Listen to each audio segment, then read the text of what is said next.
So how much home can you afford? That's a great question, but honestly, it's a question not asked very often by most mortgage loan officers because they don't have your interests at heart like I do. That's why I've been asking this question. How much home do you believe or feel you can afford to pay as you buy a home? I've been asking that question since 1998, and I'm going to share some of my experiences with that. Where from 98 to, the Great Recession hit in 2008, I'll be honest, almost no one had an answer to that question.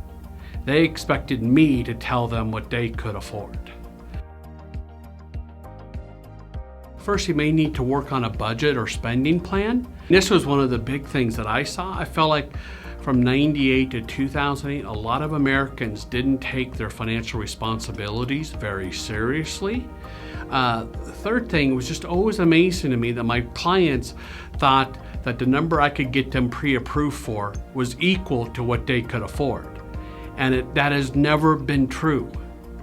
And so I'd always tell them, and it's still true to this day, I can get you approved for more home than you can afford. But I don't want to do that to you because I want you to be a successful homeowner, okay? Another thing that was happening, especially in the early 2000s, about 02, 03, is investing in real estate became very much a fad.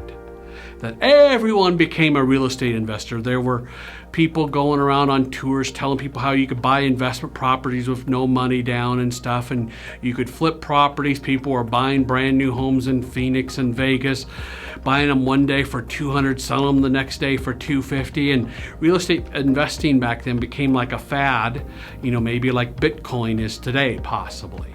Next was, Wall Street, Fannie Mae and Freddie Mac all started coming up with new loan programs to make it easier for people to buy a home. And a lot of these loan programs included loans for lower credit scores. And then we got to the point where we had what were called no-doc loans, meaning we didn't know your employment, didn't verify it, we didn't know if you worked at all, we didn't know if you had any income, and we didn't know if you had any assets. I called them fog-o-mirror loans. And we were doing them at one point in time with no money down. It was just a recipe for disaster for homeowners. And one of the things I really remember, one time I was on Channel 7's Mortgage Helpline answering calls. I think this was in 2008. And I was talking to this young couple. They just bought a brand new home. And they told me their gross monthly income was $5,000 a month. But their mortgage payment was $3,500 a month. And they discovered, we can't afford $3,500 a month. What went wrong? And as I talked to them, I discovered they'd done a no money down loan and what was called a stated income loan, where, quote, you state what you make, even though you know it's not true. And you state that income, and that's how your loan gets approved. And they were just like, well, our loan officer knew what we made, and he told us to put down this number instead. And I go, wow, okay, yep, that happened a lot back then. But still, at least they knew what they really made. So I really struggle with why they undertook such a big mortgage. But that happened a lot back then. And before I can continue on here, please, subscribe to my page, to my channel here, and like it and forward it on to others. Yeah, by the end of 2008, early 2009, as we were in this great recession and housing crash, when I started asking that question, how much can you afford? All of a sudden, almost everyone started having an answer to that question. And I think the answer came out of fear and not wanting to be a victim. Like so many of their family members or friends who had gone through short sale or foreclosure. So I feel like, wow, this is a really good sign that maybe people are starting to take their financial responsibilities, much more seriously. And I've seen that, although in the last 2 to 3 years, I'm starting to see fewer people know that answer, off the top of their head, because maybe they haven't thought about it or haven't discussed it with their spouse or partner yet. So I'm always come back and encourage them, I want you to work on a spending plan. Look at your priorities. How are you spending your money?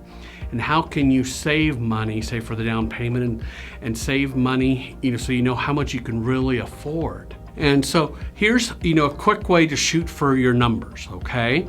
I would use, say, 30% of your gross monthly income. You don't want your mortgage payment really to be ever more than 30% of your gross monthly income. That was the old standard we used to use in the mortgage industry decades ago, and it's a number many CPAs and financial advisors still use and support.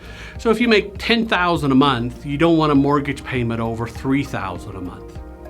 The second number is 40%. You don't want your total debt payments to be more than 40% of your gross monthly income. So in my example, that means at $10,000 a month in income, you would want total debt payments of less than $4,000 a month. Now, let's say, for example, you do have big car payments or student loans or personal loans or credit cards that total $1,500 a month. Then you got to take the $4,000, subtract the $1,500 to get you down to the housing number, the mortgage number that maybe you should have of like $2,500 a month. But those are good numbers, but everyone's going to be different because everyone spends or prioritizes their spending in different ways. Okay, and the 30 and 40 numbers are good places to start, but some people can do more, because they're really frugal with their money and they're great at saving money.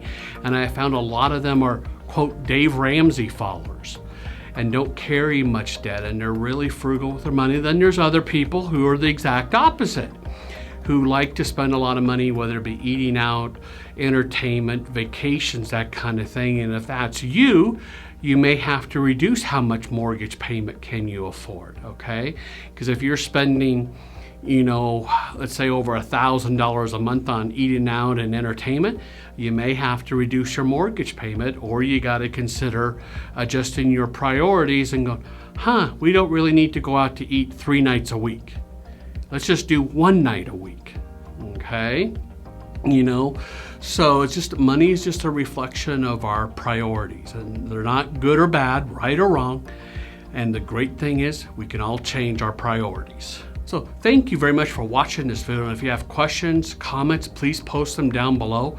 I want to hear from you, and I may even create a video with your question, and my answer to it in there. But also please subscribe to my channel and tell other people about it. So thank you very much.